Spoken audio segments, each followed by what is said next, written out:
Je suis Marina Cavazzana, hématologue, et je travaille depuis maintenant presque 20 ans sur la drépanocytose. La thérapie génique couvre la possibilité thérapeutique de tous les patients qui ne peuvent pas bénéficier d'une greffe des cellules souches à partir d'un donneur sain.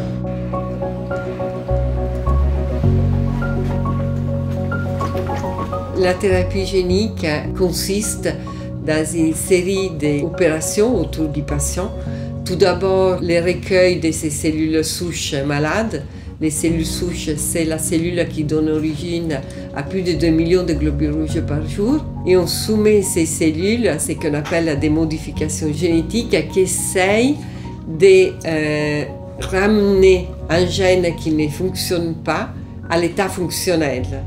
Et on peut le faire ou en ajoutant la copie saine du gène, ou on peut le faire en corrigeant la mutation génétique là où elle est.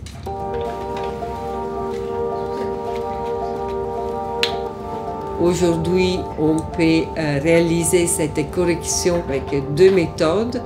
Une à l'aide de ce qu'on appelle de l'antivirus intégratif.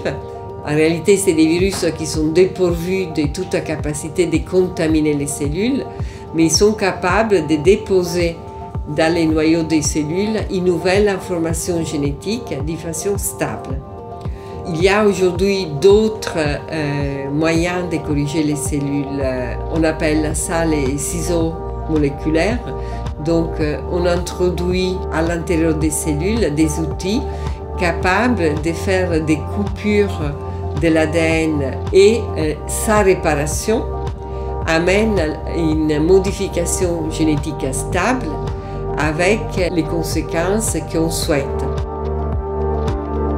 L'organisation qu'on voudrait mettre en place, c'est la correction génétique des cellules en équerre, mais la greffe des cellules génétiquement modifiées à l'hôpital d'origine pour éviter que les malades aillent se déplacer dans un centre hospitalier à un autre. Les cellules sont bien 34 plus, moins. Et lorsqu'on va... Les conséquences positives, c'est que les malades sont complètement débarrassés de sa symptomatologie douloureuse. Il reprend à vivre pratiquement. Il ne connaissait pas ce que c'était une vie sans douleur et il n'a plus besoin d'aucune transfusion. Et si cette intervention est faite suffisamment à l'avance, on prévient aussi tous les dommages aux organes vitaux. Ce qu'aujourd'hui on essaie de faire, c'est pas seulement d'amener l'innovation à plus de malades, mais essayer aussi d'amener cette innovation à des prix soutenables pour maintenir l'intégrité de notre système de santé. Si on veut que ces traitements soient généralisés à tous les malades, les prix doivent être contenus. On ne peut pas imaginer de pouvoir proposer des thérapies géniques aux patients à 2 millions d'euros. Il faut que les prix soient contenus entre 300 000 et 400 000 euros par malade.